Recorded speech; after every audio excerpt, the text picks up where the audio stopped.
Happy Tuesday, Dog Nation. My name is Brandon Adams. Thanks for being with us for Dawgnation Daily, the daily podcast for Georgia Bulldogs fans. Jeff Sintel going to be with us a little bit later on today. We'll obviously talk a lot with him about Justin Fields, the commitment from Friday, and then kind of what happens next for UGA when it comes to recruiting. We'll also obviously start to get into the game for Georgia against Missouri on Saturday. I thought Kirby Smart said two really interesting things yesterday as well. One about Nick Chubb's Heisman candidacy and one about Georgia's high ranking in the national polls. We'll do all of that, but if you don't mind, I also want to start the show with a little thought on Justin Fields myself. I think it's going to be fun. I'm glad you're here for it. Dawgnation Daily begins right now. Presented by Dawgnation.com. This is Dawgnation Daily, the daily podcast for Georgia Bulldogs fans. Here's your host, Brandon Adams. Very big show for us coming up today. Jeff Sintel will be here in a little while. We'll look forward to talking to him about all things UGA recruiting. I'm also going to play some really interesting audio from Kirby Smart here in a moment because I thought Smart said two really interesting things yesterday. One about Georgia's very high ranking, knocking on the door for that college football playoff contender spot right now. Kirby had, I thought, some interesting thoughts on that, and Kirby also weighed in on the chances that a UGA player might win a national award this year, specifically Nick Chubb, Georgia's running back. So we'll kind of do all that throughout our program here today. But if you don't mind, I actually want to start myself by talking a little bit about Justin Fields, because there was something that Jeff Sintel wrote the other day as a preview to his conversation with us in a moment. I actually wanted to start our program by talking about today. I thought Jeff did a really smart thing. He went and talked to Trent Dilfer about what he thought of Justin Fields. Now, if you don't follow this stuff regularly, you may wonder, well, why would Trent Dilfer have any kind of insight, any kind of, say-so in terms of who's going to be a good quarterback at the college level? You may remember Dilfer as a somewhat average quarterback in the NFL. But what Dilfer has done in his post-playing career is actually make himself into a pretty fine tutor of quarterbacks and a terrific quarterback coach. And frankly, he's always been a pretty thoughtful analyst. He works and leads up the Elite 11 that takes place each and every summer. So this is a guy who knows quarterbacks. And Jeff Sintel asked him to kind of, decide and determine how Justin Fields would fit in with Jake Fromm and Jacob Eason, the two quarterbacks already on the Georgia roster, and two quarterbacks that Trent Dilfer has had a lot of really good things to say about in the past. And Dilfer weighed in on that, and you should read Jeff Sintel's piece at Dawgnation.com for what's interesting about that. But it was actually something else that Dilfer said that I thought was even more interesting than his thoughts about how Fields compares to Fromm and Eason. It's what he said about Fields and Fields' best chance to become a really good quarterback at the college level. If you're watching us on Facebook Live, you can see the quote. If you're listening either in the podcast form or on the radio, I'll read it to you. Here's what Trent Dilfer said about Justin Fields to Jeff Sintel at Dawgnation.com. I mean, with Justin, he says, and all the athleticism he presents, it's going to be something. As long as they don't turn him into a runner that passes, and that's the big thing. He needs to be a passer first that can run. Now, I think that's incredible insight from Dilfer about Fields and how Fields could be used at Georgia starting in 2018. That you've got to make a guy into a passer that runs and not a runner that passes. Now, what does that mean exactly, and why is that such good advice? Well, I think you don't probably have to look much further than, say, Jalen Hurts right now at Alabama to see an example of a quarterback who is a runner trying to become a passer. And frankly, that's still very much a work in progress for Alabama right now. You see Alabama struggled offensively a little bit against Texas A&M on Saturday, and part of that is the passing game is just not where it needs to be for Alabama here at this point in the season. Even after all the offseason work, Jalen Hurts is probably still a bit of a runner that can pass. And if Justin Fields is only that at Georgia, then he's probably not tapping into his full potential as a player. I think the exact opposite of that's probably what Deshaun Watson became while he was at Clemson. Deshaun Watson became a passer who could also run, looking to beat you with his arm, but also capable of beating you with his legs. And that's what you want to see Justin Fields do if you're a Georgia fan. After all, Deshaun Watson's now starting quarterback in the NFL. He led Clemson to a national championship, and the reason why he did is not just because he's a dual-threat quarterback. It's because he fully maximized both ends of that dual-threat spectrum. He was a thrower, and he was also a runner. And one of the things that makes this interesting for Fields in Georgia next season is the debate is already going on. The conversation's already taking place about how Fields would be used at Georgia.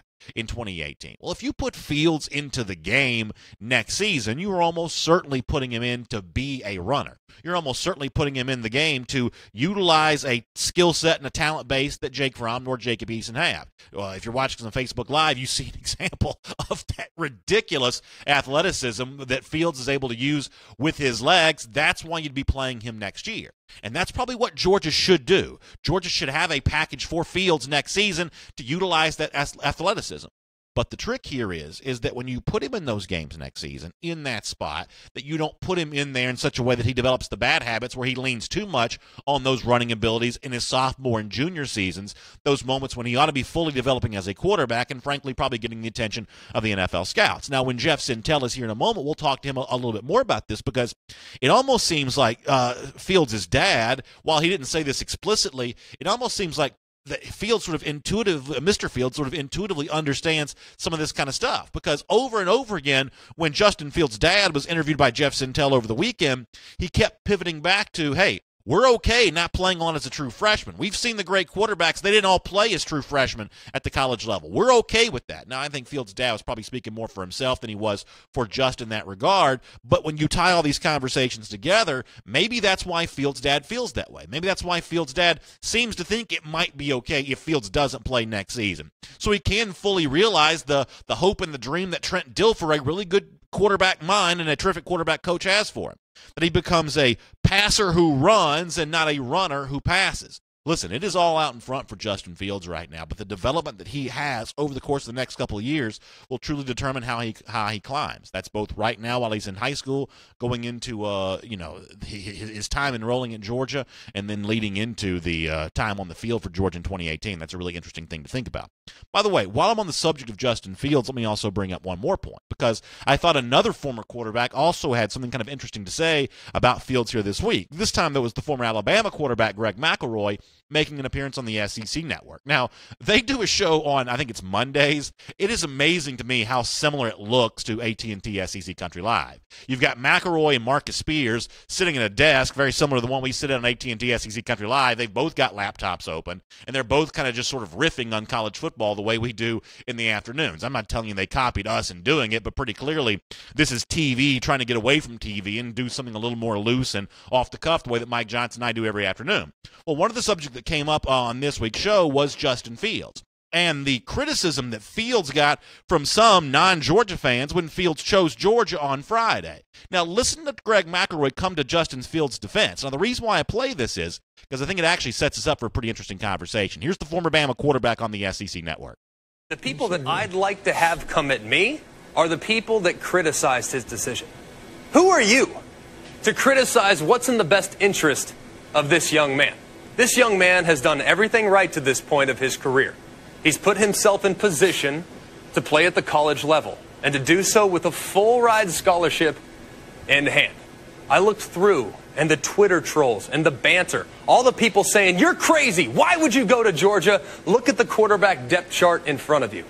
What I would say, Mr. Fill in the blank, outstanding quarterback, #1 quarterback in the country, I would say congratulations to you. You went where you decided to go, and now you're going to go compete your tail off for a starting position.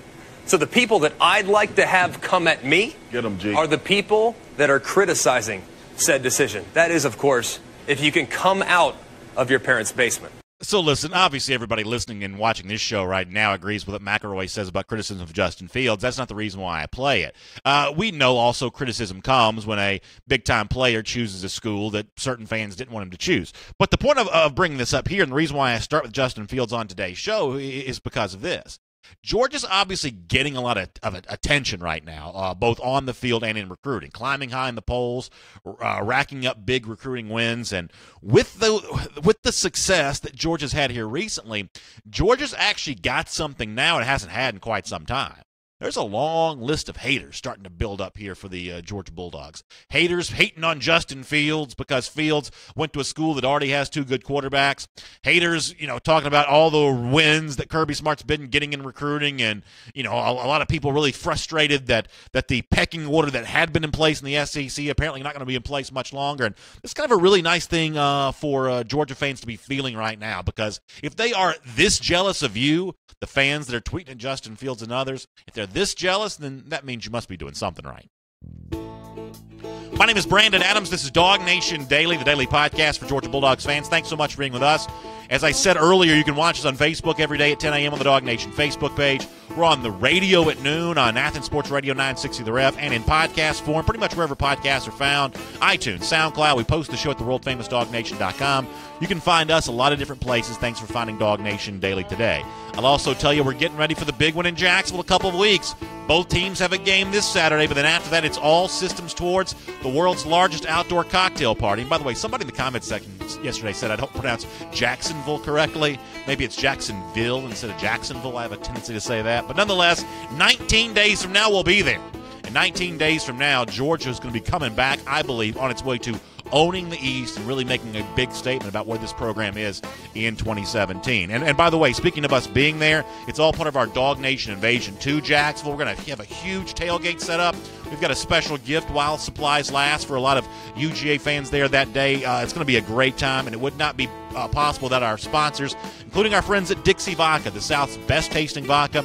I say this all the time. Dixie Vodka made in the South by people from the South, for people also in the South. It is the South's best-tasting vodka. A lot of debate this time of year in this region of the country when it comes to college football, but no debate about Dixie Vodka. It's the South's best-tasting vodka. We'll have Jeff Sintel here on Dawgnation Daily in just a moment. Let me go to Kirby Smart here, though, and get back to the game on Saturday against Missouri. Smart spoke at his weekly press conference yesterday, and one of the subjects that came up was where Nick Chubb is right now, potentially, in terms of a Heisman Trophy type season. Now, I'll admit that Chubb for the Heisman has not really been on my radar, but yesterday during our comment section on the video-only portion of our broadcast, someone did remind me, Chubb's leading the SEC in rushing. He's second in the SEC in rushing touchdowns. That it may not be the most gaudy statistics, but he's outpacing most of his SEC brethren right now. And Nick Chubb, that subject of him winning the Heisman, came up with Kirby Smart, and here's what Smart had to say about it.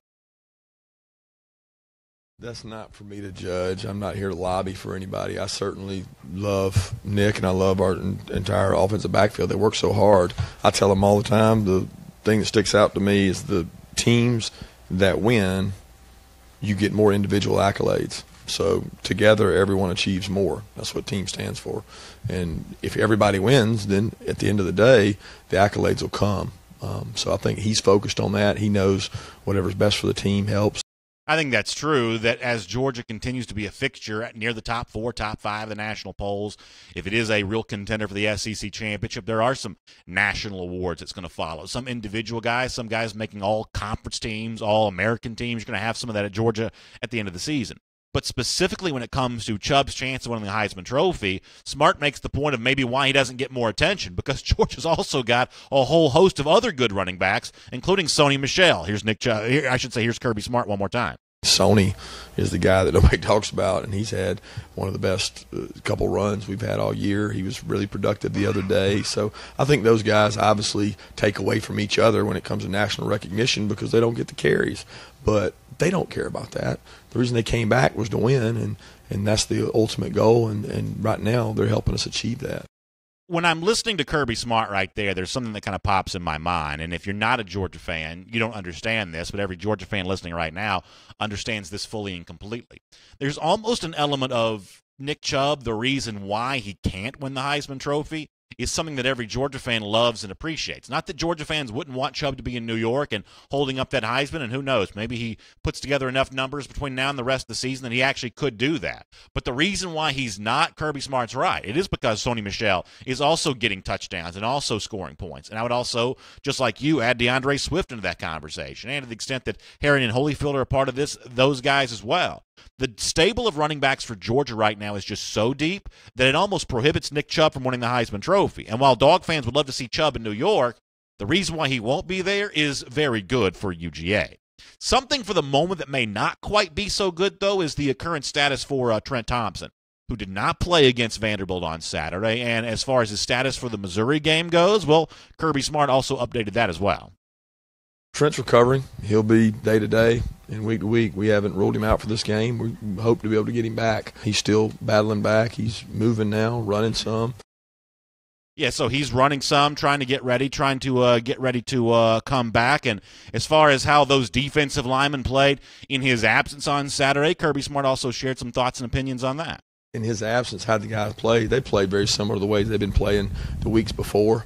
We probably didn't strike blockers as well against Vanderbilt as we had done before. We had a couple guys playing more snaps than they did before. We had a couple guys playing different positions where our zero nose is playing 5 technique. Julian had to go play some other positions. So we had guys playing more snaps, and we also didn't get off the field on third down, which resulted in more snaps for the defensive line. So the conditioning part had an effect on Saturday, playing in the heat and playing guys a lot of snaps. We just didn't have as many guys to play with Trenton out.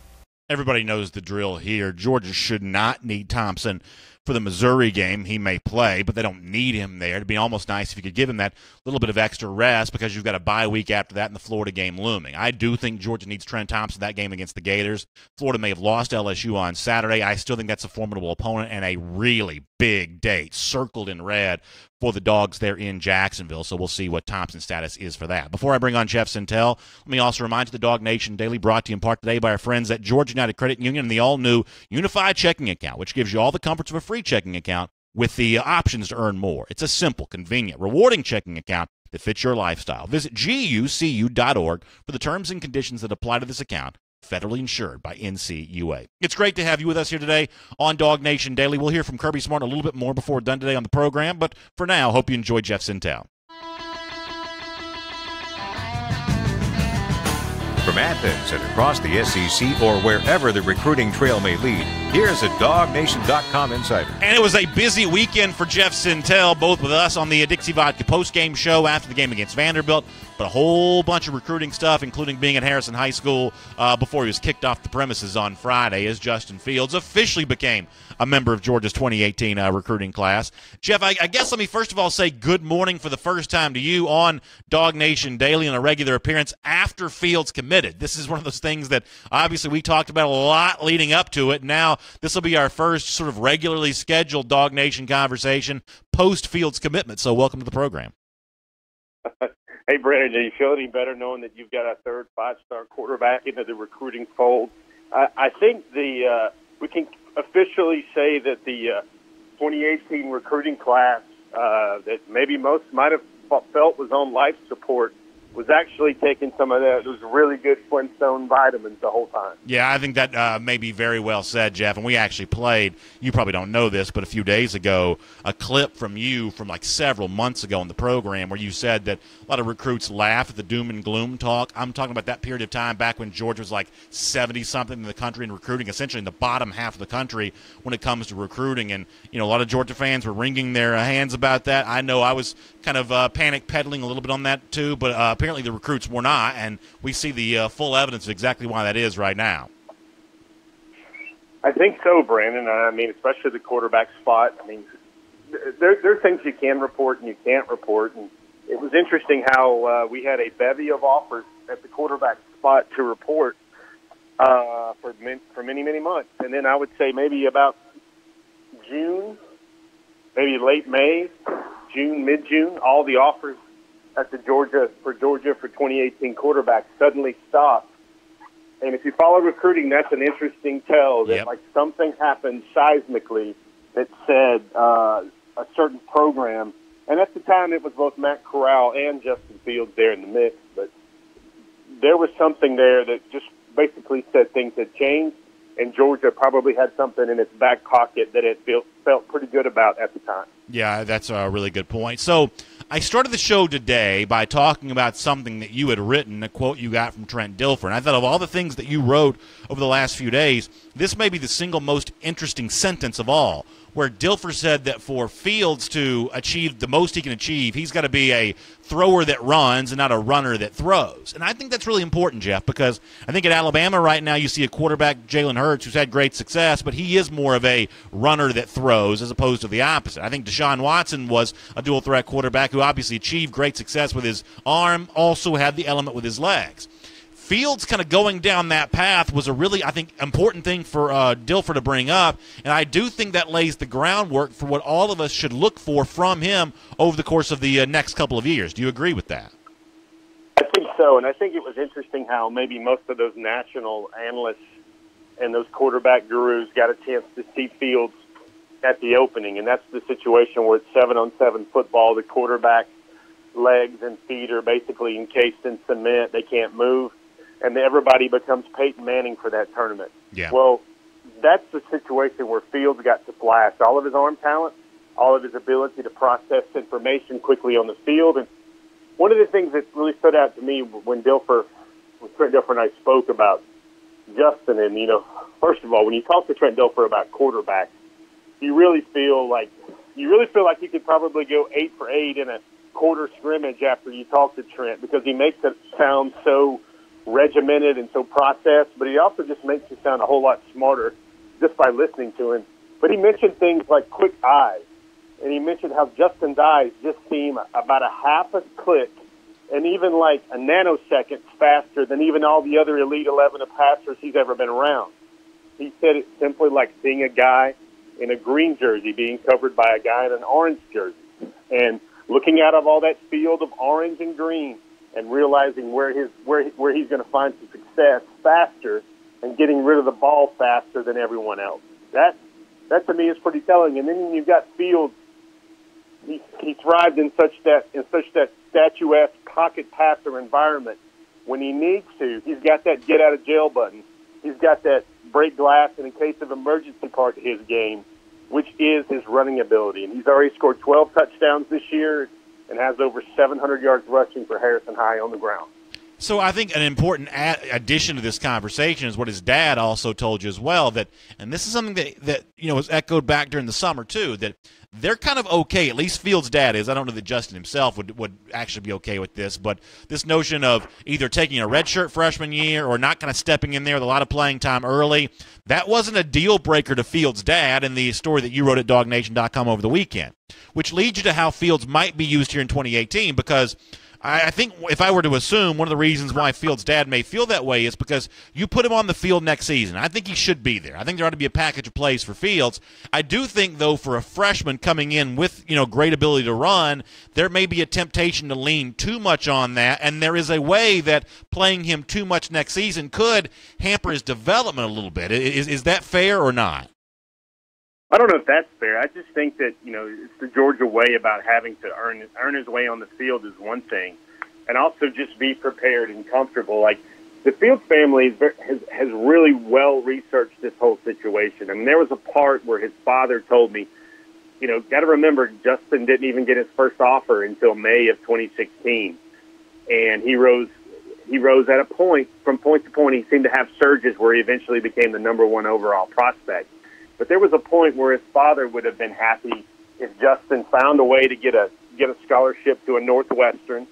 He thought success would be, being the third string quarterback for a few years, maybe being the backup, graduating with a degree in banking or finance, and then going on his way to have a really good life after that. They had their most important tenets of this whole college thing figured out a long time ago, and they know about NFL quarterbacks and they know about redshirting. The things to think about there with Fields, and I wrote about that on Monday, and I think it was maybe misinterpreted by a lot of people at Dawgnation, because there is still 2 matters of contention for Fields, for Georgia fans, to wait for the answers on. The first of those is going to be, will he sign early on December the 20th? Now, if he chooses to do that, it doesn't matter when he enrolls. He can enroll in June, or he can enroll as a mid-year in January. There's also the matter of baseball. There's also the matter of Justin will be able to graduate this fall with enough credits from Harrison High. And if he chooses to do so, he could either enroll at Georgia or he could continue on at Harrison and finish out his senior year play baseball. You know, Harrison's program was a Final Four program back in 2016. That was Justin's sophomore year. Justin's basically a middle infielder shortstop because he's so vastly athletic for the Hoyas. But a lot of the nomenclature out there regarding scouts see him as maybe an outfielder. They don't know if he's polished enough to be that, that Dansby Swanson type, really toolsy prospect, really refined prospect at shortstop. But he does have a big arm. He does run very, very well. There's the thinking there, if he has one more senior season of baseball for Harrison, that will be another chance to showcase himself for scouts. And you could see a situation which may be different than what Jamias Winston went through at Florida State. Jamias Winston was a part-time relief pitcher, and he had the ability during his redshirt year to actually pitch for Florida State. He would have been a higher draft prospect if he would have been all in on baseball. Mm-hmm. I'm talking about Winston right there. And maybe there's a situation with Justin where if he does try to see what the baseball road has for him, at least a little bit, there's a chance where a team can draft him late and they could bank on his talents. And what it would kind of mean is they would park his draft rights. They would hold his draft rights until his junior year of college. And then for that, there would be a small, Justin would get a small sort of signing bonus. Mm-hmm. But then he would also get the ability he would have to commit himself to about a month and a half every summer in rookie league, in Gulf Coast League ball or whatever, in short season ball, just trying to refine those skills and see what tools are there. It would be a very low risk, high reward prospect for a major league team if they wanted to go that way. Those are just things we had to put out there because those are the unresolved threads in the Justin Fields story. My prediction on all of this is I think Justin will enroll in January, and I do think that Justin will begin his time at Georgia because he seems to me like a kid that is wired for football first and foremost, and if he still has that baseball itch to scratch, then he might be able to do that on the side with the Georgia baseball team. So I guess I'll follow up real quickly because the other thing that I wasn't completely clear on from his words on Friday, the notion of a visit. Is the door completely closed on him visiting somewhere else, you think? I'd never say completely. I think Justin's initial comment when he got that question was he's like, well, he said he guess he could take a visit to other schools, but then he immediately processed it maybe the way he does with those fast eyes on the football field. Yeah. And kind of felt that he couldn't see himself taking other visits, and he would very likely be at Georgia every game weekend for the rest of this season. Mm-hmm. So he basically almost saw himself at Georgia helping to recruit every game, every home game for the rest of his senior season. But I truly think that he took the LSU official visit, he took the Alabama official visit, and then it was very telling to me, Brandon, that he couldn't even come up with who the number 2 school was, which kind of meant this was kind of a situation where I thought that family, these are my words now, I thought that family got back from Tuscaloosa and they scratched their heads and they said, what's next? Is there anything else we needed to see? And the answer just became Georgia. It had been Georgia.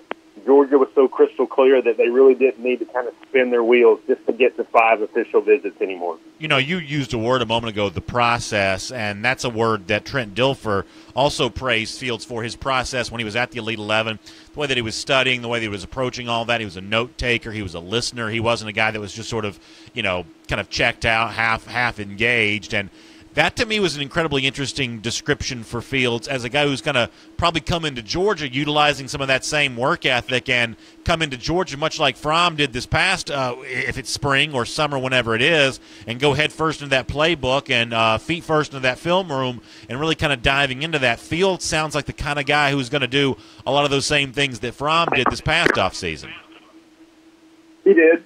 And, I mean, to me, that's the one thing that Dilfer said about many things. Because Dilfer, the one thing he doesn't like to do is compare guys, especially he calls it a soapbox moment. He's like, why does the world have to figure out whether Tom Brady is better than Aaron Rodgers or Aaron Rodgers is caught up to Drew Brees? And then who else belongs in that discussion? He's like, can't we just all say these guys are incredible quarterbacks, that they're the best on this earth, and call it a day? And that's why he doesn't get into he didn't want to get into is Justin Fields better in Trent Dilfer's mind than Trevor Lawrence, who's the number 3 guy? Is it close? Gopher doesn't like that situation, but what he could assess through the mechanisms and the moving parts of the Elite 11 was professionalism. And he said to me in no uncertain terms, he said that Justin Fields took to the entire approach of the opening in the same way that an NFL quarterback would prepare for training camp.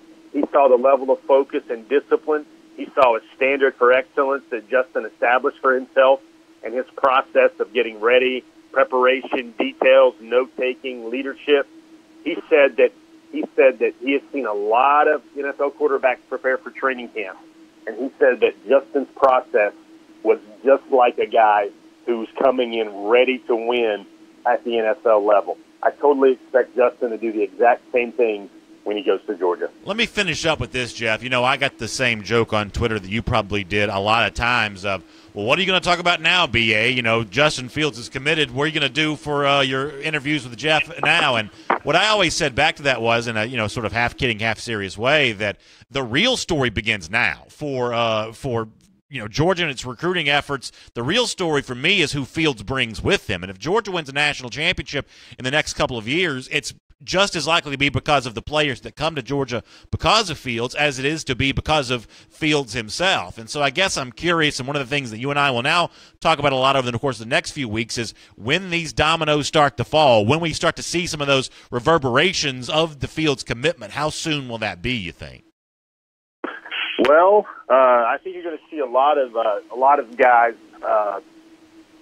You'll see the following. You'll see guys move up their commitment date.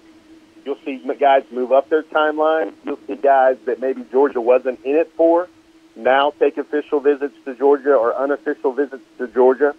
I think you'll see a lot of movement in the 2019 class at an earlier advanced rate because basically the Justin Fields to Georgia beacon, whether it's the bat signal in those DC Comics movies or whatever, this is a signal that Georgia is fully involved in the business of winning championships. Lots of recruits have been telling me for the last month that it seems like Georgia's getting everybody or will get everybody now. I know those are very tantalizing things to think about. Just like for this week right now, Brandon, you've got another homecoming game weekend at Missouri. Mm-hmm. The recruits are already coming in, and Brandon, let me make everybody, all the listeners and viewers and readers, a little happy that they hung on for intel today. All right. My phone's been lighting up with a lot of RSVPs and everything else. I have two pieces of information to share regarding Trey Hill, and this is a first that will drop on Dawgnation Daily and nowhere else. Wow. Trey Hill, the talented lineman from Houston County, has told me that he will be in Athens this weekend for an unofficial visit, and he now feels very strongly that Georgia will also get an official visit down the road. All right. So there's at least two more trips to Georgia involved for Trey Hill out of Houston County and the Bulldogs and everything else like that. And like with what we're going to go up today with today's blog when it goes up after the show, is you will see a pretty detailed conversation with Luke Ford and what Justin Fields to Luke Ford means for the class. Justin Fields means to Luke Ford and the class of 2018 going forward. Boy, that's really good stuff, Jeff. Thanks so much for, first of all, dropping that information on Dawgnation Daily. Is kind of a first. Appreciate you giving that to us here, and we'll look forward to reading more about the details at dawgnation.com and some, I would imagine, pretty provocative quotes from Luke Ford, who, by the way, has given some really bold statements about Fields in the past. Well, now Fields is in the mix for Georgia. I can only imagine what Ford must be saying now. Thanks for talking to us here today on Dawgnation Daily, Jeff. It's always great to have you with us. We'll look forward to speaking to you soon. All right, guys, go have yourself a day and hug all your loved ones, and have another great Dawgnation Day. Let's take a look around the rest of the league. This is SEC Through. So that's almost like being at one of our Marlowe's broadcasts right there. I always say that when we're at Marlowe's, Jeff has a tendency to kind of get a little loose-lipped and start saying things off the air that he's not written yet or maybe you're not even supposed to say. Giving you a little Trey Hill information at the very end of the interview. Good stuff there. And as I said, I think there could be something interesting coming from Luke Ford there at DawgNation.com, too, given what Ford has said in the past. So really interesting.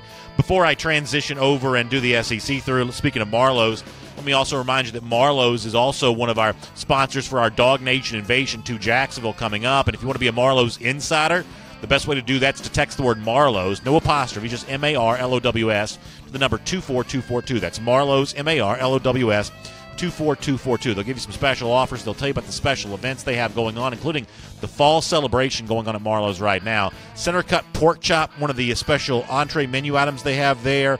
They also have those Bourbon Street bread pudding beignets. I swear to you, this is one of the best desserts I've had. I love these things. You can just, get the powdered sugar on top, the dipping sauce, just great stuff. Always check that out, Marlowe's. As I said, you can become an insider. Marlowe's is the word to text to 24242 for more on that. Also, one more recruiting thing before I do the SEC through here. Jeff said when it comes to Justin Fields that you're going to see these sort of movements in 2018, but some of that movement's going to be in 2019 as well. I think we're already seeing an example of this. I mean, if y'all are regulars on message boards, including the forum at forum.dawgnation.com, one of the things that you see a lot now is a lot of chatter about Owen Popo, the big-time linebacker from Grayson High School for the class of 2019. Now, as y'all know, Popo was not really a Georgia lean at any point in time. And I'm not telling you for sure he's a Georgia lean now, but there has been a lot of online chatter about this, including some predictions and things like that from various websites. I don't think you're getting this kind of talk about Popo now if it wasn't for what Fields did on Friday and the indication that Fields gave some of these guys that he was going to do a few weeks ago. I think you're seeing movement with elite players right now. That's why I said this a moment ago, and I'll repeat it again. If Georgia wins a national championship in the next couple of years, I believe it is just as likely to be because of the players that commit to Georgia because of Fields than it is to be because of Fields himself. I think Fields can be a great quarterback. But I think the real win for Georgia is that great quarterbacks have a tendency to have coattails. And a lot of elite players may be riding into Athens on the coattails of Justin Fields, and that's the big win for Georgia. All right, let's transition. Let's do our SEC through here. Let me start with Florida, a couple things on Florida. First of all, if you watch AT&T SEC Country Live yesterday, and I hope you always check it out at 3 p.m. Eastern Time on the SEC Country Facebook page, one of the things we talked about for the Gators coming off the lost to LSU was more complaints from Florida players on social media. Malik Zaire tweeting out SMH, shaking my head, and talking about, not understanding, essentially alluding to not understanding why he's not on the field and playing more for Florida right now. This apparently rose to the level that Jim McElwain was asked about it during his press conference on Monday, forced to respond to it, and basically surrendering and yielding to the fact that when players aren't playing, they're going to want to play. But he said, we're sticking with Felipe Franks. He's going to be our quarterback. I think this is a disaster for Florida, and I think that while McElwain may be calm about this on the surface, there's no way that privately he's not bothered by the fact that every time one of his players has a problem with McElwain, he goes on Twitter to complain about McElwain. Mark Thompson's done this. Martez Ivy's complained through the media. C.C. Jefferson's done that a little bit. This is a Florida team that allows a very loose locker room, and I can't imagine that's a good thing. Malik Zaire was brought there. I don't fault Florida for doing it. Even if he didn't win the job, it still gave you more quarterback depth. But a disgruntled, grievance-filled quarterback on your bench complaining on Twitter about not playing, that is not a good look for the Gators. Speaking of bad looks for the Gators, the uniforms they're wearing on Saturday, and we've got this from Gators football. If you're watching us on Facebook Live, you can see this. If not, you can go to seccountry.com and find these. I cannot tell you how hideous these green swamp uniforms are to me. It sort of looks like when you were a kid in preschool and you had to play a tree in your school play. That's what these uniforms look like. They look like the kid who had to be a tree in a school play. They're just awful. Now, I'll also grant you I'm 1,000 years old. Michael Shalaba, one of our producers here on Dawgnation Daily, is a young guy. Michael, you like these, right? He gives a big thumbs up. To Nate, another young guy in the room, gives a thumbs down. Michael, do you think most young people like these? Do you think I'm just an old person who doesn't?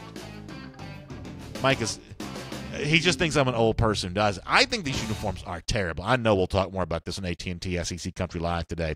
Let me hit a couple other SEC stories. I'm going to get back to Kirby Smart. So Tennessee, I saw a lot of their fans were tweeting on Monday. The announcement comes out of Tennessee and Alabama, third Saturday in October, going to be CBS 3:30, and CBS like, this is going to be a fun one. This is going to be a good game, whatever it was they said. And you had this whole army of Tennessee fans who were like, we're going to get killed, we're going to get blasted, we're going to get destroyed.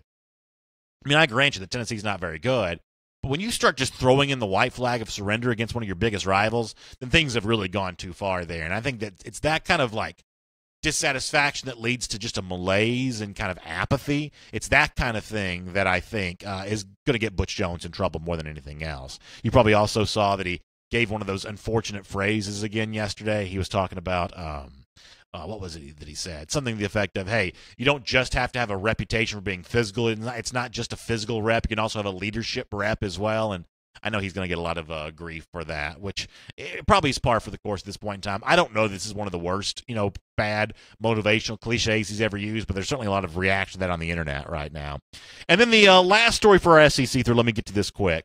So I've said on AT&T SEC Country Live a million times that Lane Kiffin away from Tuscaloosa is a problem for Nick Saban. Now, I'm not telling you this is a problem, but it's an example of why I believe that I'm right about this. So you probably heard the clip we played the other day about, Saban saying positive media praise is like rat poison for his team. Well, Lane Kiffin kind of leaped on that. I think we have the tweet we can show you here. So Florida Atlantic is actually what? I don't know. This is a tweet about the percentage chance to win Conference USA, and Lane Kiffin comes back and says, please stop, media. This is rat poison for our players. # process. # top 10 rushing offense in the country. Bama, the FAU. So this is Lane Kiffin essentially making fun of Nick Saban. This is a relatively benign thing here, but Saban, every time he gives Lane Kiffin an opportunity to take the bait, Kiffin will take it each and every time. Kiffin cultivates attention. He cultivates PR, and riding the back of Nick Saban to do that is, I believe, part of Lane Kiffin's plan here. If things ever get bad for Bama, Lane Kiffin will be there to tweet and talk about it in any opportunity he can get, and we'll make that your SEC through.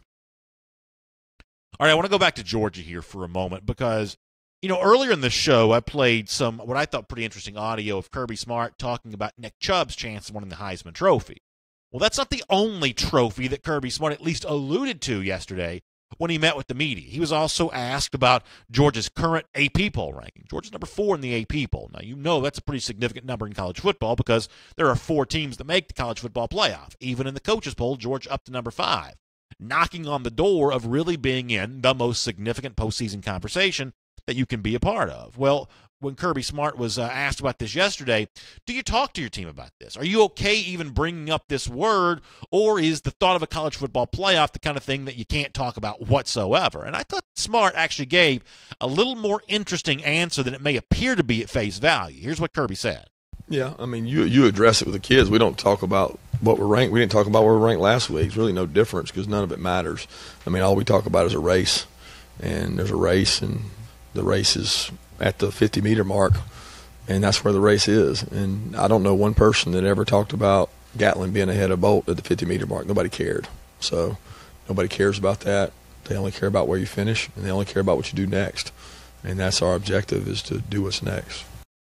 Let me see if I can explain why I think this is interesting, and let me see if I can get you to agree with me on this. The second half of that answer from Kirby Smart is exactly what you expect to hear. In fact, Kirby Smart has said this kind of thing many times before, that in a race, no one cares about who's winning the race halfway through. He attached some names to it yesterday, but that statement's the kind of thing that he said a lot. Nobody cares about the halfway mark in the 100-meter dash or anything like that. You care about who wins. And that's, for an attack-the-day type coach who uses that slogan, uses that phrase, that's exactly what you'd expect him to say. But what's interesting here is while Kirby Smart in every statement he ever makes alludes to every day has its own challenges, win this day, attack this day, move on to the next day, the one thing that he also adds is that he does acknowledge what the final point of the race would be, that there is a championship at the end of this for the team that perseveres the best. And that's the part that I think is interesting here. Kirby Smart not saying too much too soon. Kirby Smart not saying, oh, this team's not ready for that. What Kirby Smart is saying is this team could be ready for that if it approaches each and every day as its own opportunity to get better and be great and do what needs to be done. This is very similar to what he's talked about back in the summer, when he did embrace championship expectations for this team. He's never once ducked the notion that he was brought here for a specific job. He's adamant how that job gets done by approaching each day as its own contest. But the fact that Kirby Smart doesn't hide from what the end goal is with his players, I think that speaks to a more likely outcome for Georgia actually achieving some of that success.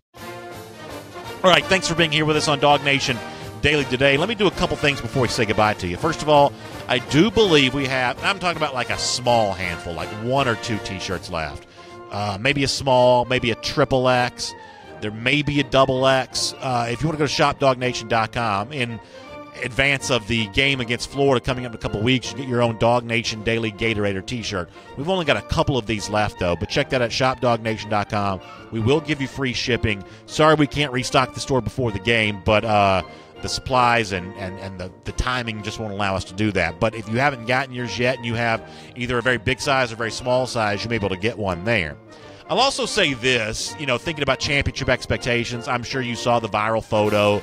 I know Dawgnation.com had it of the guy who got the 2018 National Championship tattoo. I mean, I hate stuff like this because I think it paints all Georgia fans the same way.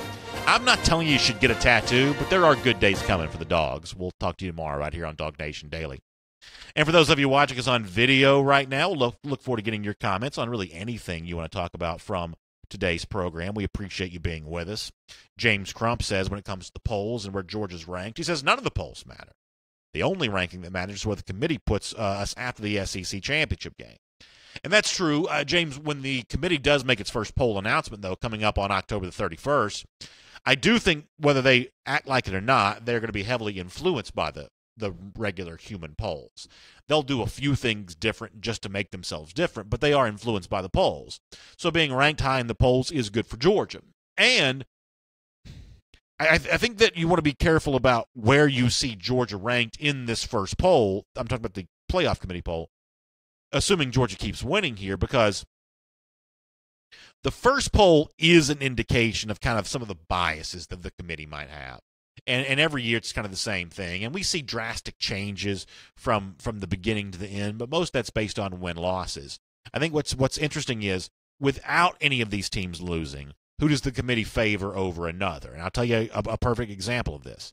Is the committee going to like, let's assume for a moment, obviously Georgia's got 2 games left to play here, but October the 31st, is the committee going to like undefeated Georgia, or is the committee going to like 1-loss Ohio State?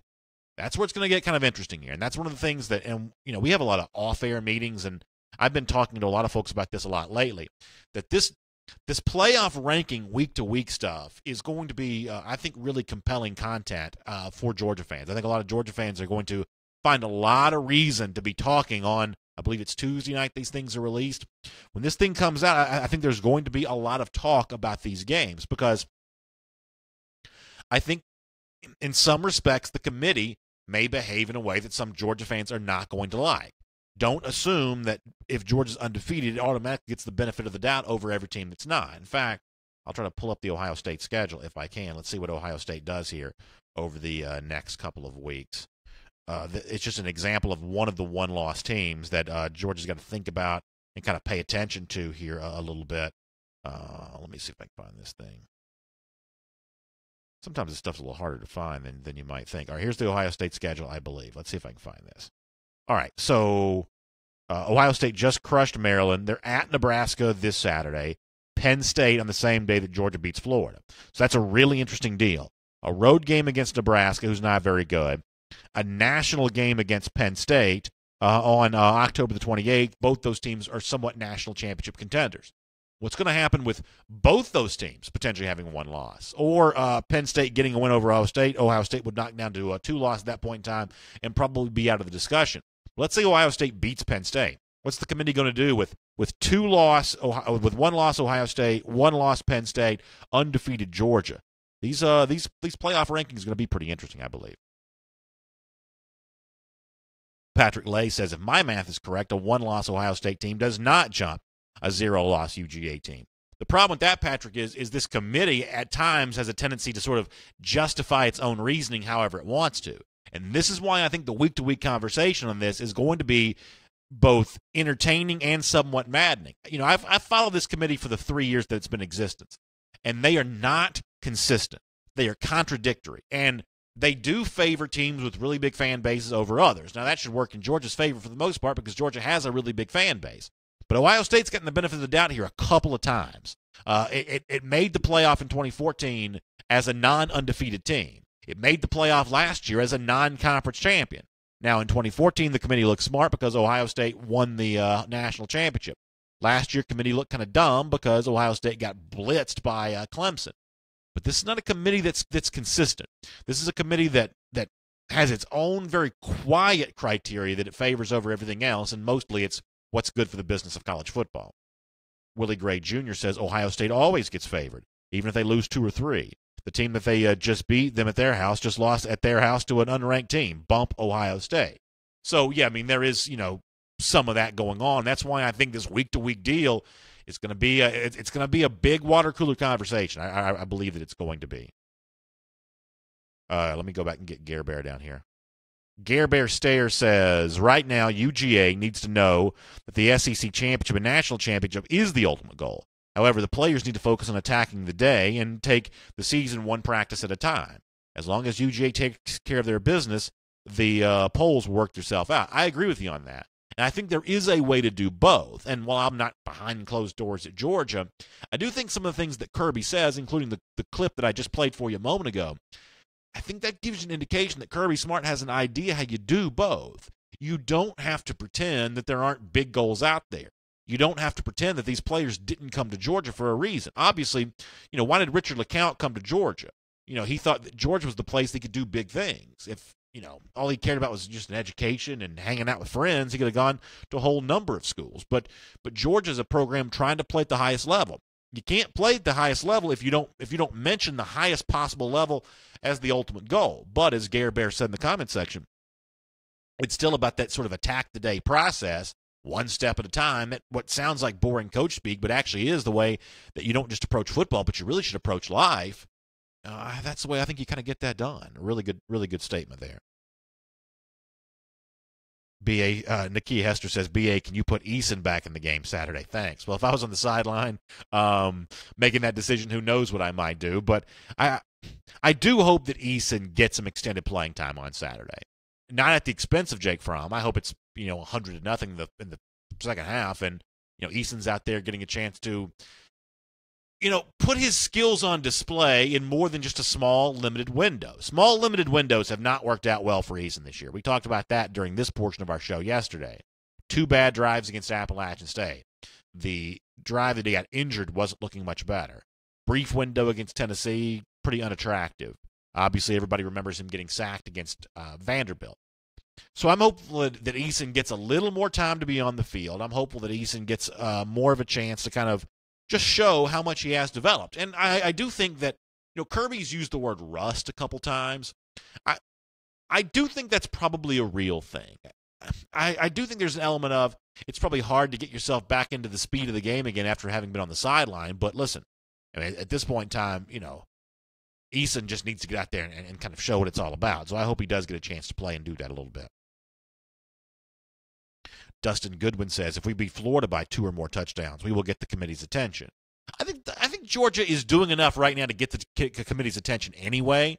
But yeah, obviously a commanding, convincing win over Florida certainly helps with that. One of the things that's going to drive you crazy too, and this drives me crazy every single year, because while Georgia hasn't really been a part of this conversation as much, just sort of following and covering college football, one of the things that the committee swears it doesn't pay attention to is margin of victory.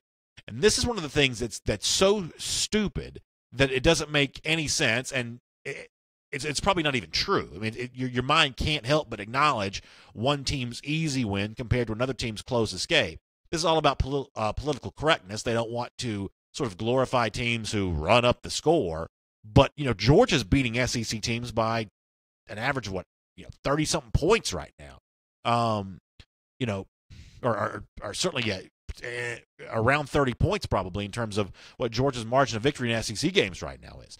That ought to get the committee's attention right there. They're going to tell you, oh, we don't pay attention to margin of victory. But I think privately they probably do, and I think if they don't, they should, because to not give one team credit for winning its games easily is just asinine. William Hasty has an interesting comment. He says, I'm already getting spoiled. I expected a shutout this past Saturday, LOL.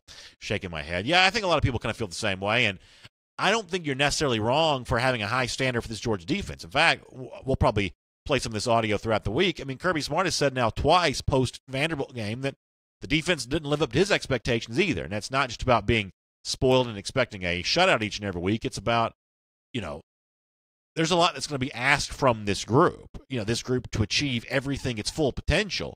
And so, while fans, I think, are right to be happy about the good season and enjoy the easy wins, I think the coaching staff is probably adopting the mindset that the commenter just mentioned, which is, hey, I expect this group to kind of go out and play its best each and every Saturday. And I think Kirby Smart has said that this group probably did not do that against the Commodores. Carlos Folsom says stomping Florida will show the mindset is proper with his team. Carlos, I believe that's probably true. And I also think Georgia doesn't need a reason to want to go out and stomp Florida either. And, as bad as Florida looked on Saturday and as bad as they've looked at times this season, I still think that's a little bit of a tough game. I still think there's a challenge for Georgia against Florida. It's got nothing to do with the mental hurdles, although, the mental stamina it takes to kind of focus in on each and every opponent also matters here as well. I think Florida is probably good enough still to give Georgia a challenge, good enough still to give Georgia a good game, but it is clear that the road right now for Georgia heads straight into Jacksonville. I'll make sure I pronounce it correctly. Some of y'all say I don't pronounce it right, but heads into Jacksonville. That is a big game for Georgia without a doubt, and I'd love nothing more than to see Georgia be able to flex its muscles on that field on that day. Michael Flannery says, is it safe to say that Fromm is a game manager? Michael, I think that's a really interesting question because I think from one aspect he probably looks like a game manager. He's not throwing very much. On the other hand, though, there's one thing about Fromm that is decidedly not game manager-like. We all know what that phrase means. It's the quarterback who you're careful with because he may get you beat if you put him in a tough situation, but he handles the offense okay. He knows enough of the offense to kind of keep things humming, even if he's not making the plays himself with his arm. The one aspect of Fromm that's sort of not game manager-like is on Saturday his yards per attempt. Not yards per completion, but yards per attempt was almost is 9-point-something, knocking on the door of 10 yards per attempt. That's a pretty good number for a college quarterback. And that's the kind of sort of explosive efficiency that, it's limited. It's not a lot of throws, but the throws he did make really were on the money. They really counted. That's a little more than just game manager. If you threw the ball more, that number may go down. But in the limited opportunities that Fromm is getting, he's actually throwing the ball like a playmaker, but he's just not throwing very much. I think Jim Chaney's probably handling that the right way. William Hasty says, for some reason, that Florida game is always tough. Yeah, it is. Tyrone Middlebrook says a 12-0 or 12-1 SEC team will make the playoff. That'll be an interesting thing. Scott Chrysler says that Georgia's going to curb stomp Florida. Boy, that'd be something to see. I'd love nothing more than to see Georgia hang a big number against the Gators, but y'all also know that after what Georgia's been through in Jacksonville, I'll also take whatever Georgia can get that day. I think that's a really interesting comment. Let me hit a few more here. Someone mentioned Tyreek Johnson. Yeah, Tyreek Johnson's been seemingly trending in the Georgia direction now for a while. He was one of those defensive backs that was tweeting about Georgia during the Tennessee game. Remember 2 Saturdays ago, you had Gilbert Frierson, you had Tyson Campbell, you had Tyreek Johnson, and you had one more guy. I'm forgetting who it was now. But they were all kind of tweeting about Georgia that day. And, Tyreek has kind of sort of seemingly, I guess, sort of gone in and out here. But I would say that Tyreek Johnson's always been more likely than not a member of Georgia's 2018 class. Patrick Lay says that the Florida game is going to depend on what happens against Texas A&M. That's who the Gators play this Saturday in those awful uniforms. If Florida loses that game, they will give their very best shot against us. I think there's an element of that is true. That listen, no team for the most part plays bad 3 weeks in a row. Now I said about Tennessee, and Tennessee's played bad basically every week. So you have awful teams that are just awful, but for the most part, you have teams that play bad a little bit and then eventually play better. Florida's due for a good game here at some point in time. I am watching that Texas A&M game closely, though, to kind of see, which version of the Gators show up there. Bill Wilkins says, will Georgia finally unleash the beasts, the tight end, against Florida? Bill, that's a really good question. I know that one of the issues that you have for Georgia in terms of getting playmakers involved, and a lot of people tell you not enough J.J. Holloman this year, although didn't Holloman get a catch against Vanderbilt? Am I remembering that correctly? Not enough Riley Ridley this year. I think Ridley still got just the 3 catches on the season. Not enough tight ends. Nada has 4 catches, one of them a touchdown. I hope I'm getting those numbers right. I think I may be. Part of the issue is Georgia right now is just not throwing the ball enough. And so getting tight ends involved, getting other receivers involved, means throwing the ball a little more. And, a lot of you have said at some point in time, Georgia's going to have to win by throwing it. I think you're probably right about that. I think Georgia is going to get itself into a game this year where some throws have to be made. Maybe Georgia's playing from behind in the fourth quarter. That hasn't happened a lot. Georgia did have a minor deficit against Notre Dame, and Fromm had to make some throws, and he did. But for the most part, Georgia has been playing with a very comfortable lead in the second half. There wasn't room for much throwing, wasn't need for much throwing. But there's probably a game coming for Georgia at some point in time where it does need to throw. Maybe at that point in time, the tight ends will get a little bit more involved there. Michael Collum says A&M's going to beat Florida on Saturday. I think there's a very good chance that does happen. I think A&M's better than LSU. Spoonie Jr. says we have to beat every team convincingly except Auburn. We have to beat Florida worse than we beat Tennessee. I will float to work on that Monday. I'm doing the Dixie Vodka postgame show from Jacksonville that night. I will do that show levitating in midair. If Georgia could see my pen even hopped in the air. That's how excited I get about that. If Georgia were to hang a number on Florida, I may be pretty tough to deal with for a few days. I may be pretty tough to deal with. James Crump says, I will buy Fromm when he can dissect secondaries, and then he has to, and not when he, with the run to set up to set him up to make plays. Yeah, right now, obviously, Fromm's utilizing, the run to his advantage. I wouldn't put it past him, though, to be able to dissect those secondaries and really read those defenses. I think Fromm's pretty good at that. I think that his knowledge and his ability to react in the speed of the game probably is not quite the same thing. If Fromm's in for those of you who know, like flight simulators, if Fromm's in like a video game simulator, like a real life Madden, if he's in that, he can probably read those defenses all day long. My assumption is that the actual real life presents a speed that cannot be replicated in any other environment. And that may be some of what, Fromm occasionally deals with. But I have a lot of confidence. This guy knows the offense and knows the reads. It's just a matter of making an instantaneous decision while you're on the field. That's probably a little bit tougher. That's my guess anyway. Nick Bonanno says we won a national championship with a quarterback that completed one pass, run the ball. That is true. I would say that college football is also a little different now than it was then, but those are facts, no doubt about that. Jason Scroggs says, I think Georgia's playing possible in the offense up to the Florida game. We've certainly seen Chaney have some wrinkles when necessary. He pulled out some stops against Mississippi State, didn't really need them against Tennessee or Vanderbilt. Maybe there is a little something that Chaney's waiting to throw out there. That'd be kind of nice to see. Gary Westmiller saying, what's happened to Richard LeCount? A lot of folks have been asking about LeCount lately.